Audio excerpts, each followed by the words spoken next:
Hey guys, I hope you're having a good day. I just wanted to give you some background information for Macbeth as we're planning to start reading it tomorrow. So there are some things that you need to know and be aware of before we start reading. So just want to give you a little bit of background information. Of course, Macbeth was written by Shakespeare, and so a couple things to be aware of as we read through Macbeth about Shakespeare and his time. So some ideas that were widely held characterize this period of time that you should be aware of as we're reading. So, first of all, there was this great belief that humans had potential for development.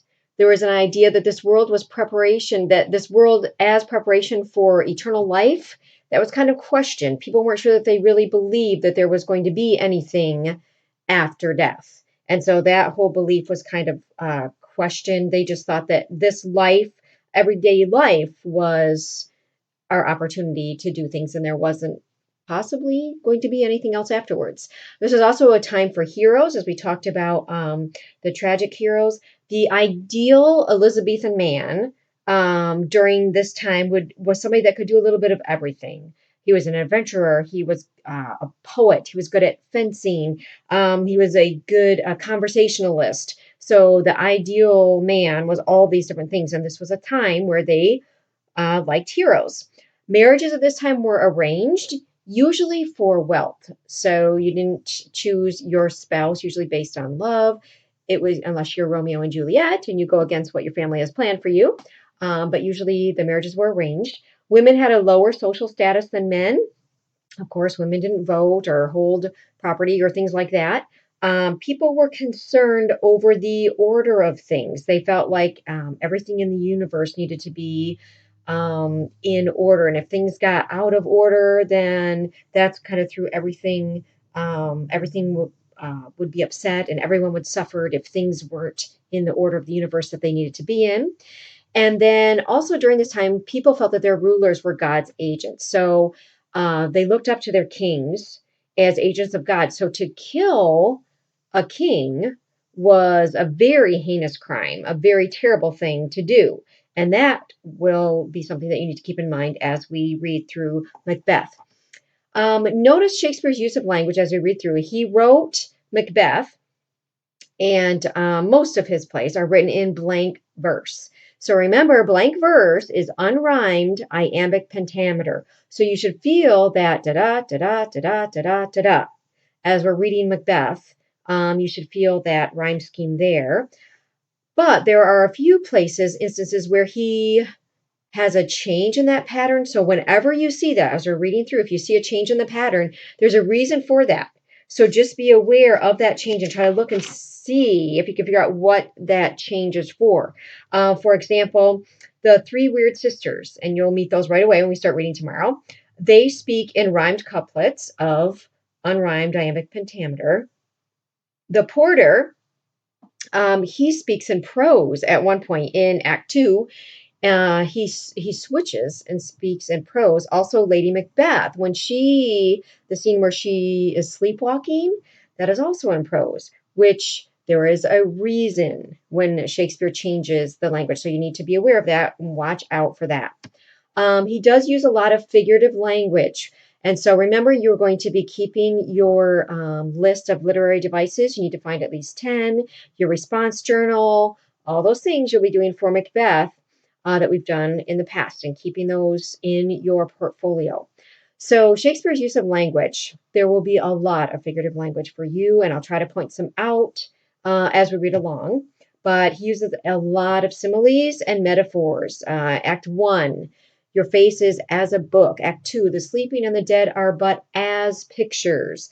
Then he uses a metaphor in Act 1.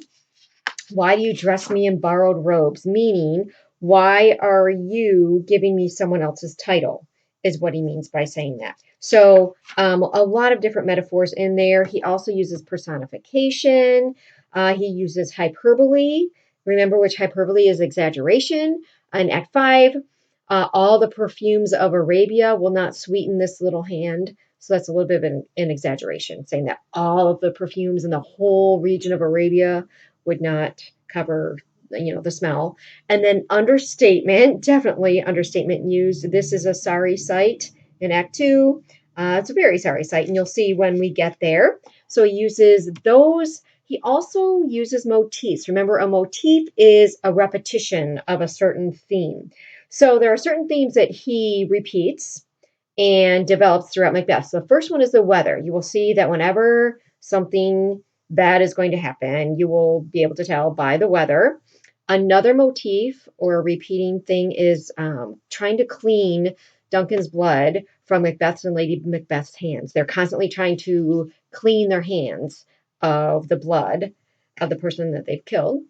Another motif, the witches' ambiguities and double hidden meanings. So the three weird sisters, or Shakespeare calls them witches in the stage directions, but they're never called witches like in the play to the audience. They're just called the Weird Sisters. And they, a lot of the things that they say are ambiguous, have kind of double meanings and not real clear. That is another motif. Guilt, repression, and madness. Definitely a repeating theme here. And then sleep and sleeplessness, another repeating theme. So watch out for those motifs as we're going through as well. Some different dramatic techniques that he uses. We talked about this in the video when I introduced drama. We talked about soliloquy, when the actor on stage gives a monologue that he's just speaking alone, and aside when the character is speaking to himself or to the audience. A foil. We do have foils in here. A foil is a character who highlights or emphasizes certain traits of the main character by contrasting them. Macbeth has a couple of foils. He has Banquo, and you'll find out who that is as we get into it, and Lady Macbeth, which is his wife. Those are both foils for Macbeth, okay? Banquo has high integrity, and Lady Macbeth has a lot of ambition. And he's going to use those to heighten the inner conflict that we see in Macbeth at his own wavering integrity and his ambition. Allusion. Shakespeare uses a lot of allusions. He alludes to Greek mythology, Roman history, and the Bible. And then the use of the supernatural, the weird sisters, you'll see, Hecate as well, and then Banquo's ghost. All of these are supernatural elements, and Shakespeare uses those in his plays well. You will see those as we are reading through. Dramatic techniques. Continued madness. You'll see that Lady Macbeth is actually driven to true madness by her guilt. Tragic hero, I won't go over that again. We talked about that in the other video. And then a conflict. Remember, every good story has a conflict. The primary conflict in this is between Macbeth's strong sense of right. Remember, the tragic hero is a noble person, a good person, but he just has a flaw. Okay? So the conflict is between his sense of what is right and his strong desire to be the king and to please his wife. You'll see that his wife is trying to push him to become king. So those things are kind of striving inside of him. You'll see that conflict in him as well. You'll see that Macbeth is a dynamic character. He does go through a change, while his wife, Lady Macbeth, is a static character. She starts out a very ambitious woman, and she stays that way through the play. The weird sisters that we'll be introduced to at the beginning. Now, in the stage directions, it calls them witches, but Shakespeare never calls them that. The audience never hears them called that. They are just called weird sisters, which he probably means the three weird sisters. Weird is from an old English word that means fate or destiny. So he is probably going on the audience knowing that and looking at them as like three sisters who kind of determine fate or destiny. It's not that they have power. You'll see that they are just more suggestive and giving suggestions on what he should do or what is going to happen. It's kind of like they know. They are fate. They know what's going to happen. They don't make it happen. So be careful of giving them too much power or control. It's more like they are kind of they're acting as fate. They know what is going to happen. So those are some things to keep in mind as we're reading Macbeth, and I'll try to help you along. So remember to join tomorrow at 9 a.m. Just be at your computer, and I'm going to open up a Zoom classroom, and I will be inviting you to join that classroom, and then we can start reading Macbeth together. So please have your copy, whether it's a hard copy or a digital copy, and choose what character you think you would like to read, and we can have some fun with that. So I will see you tomorrow. Thank you.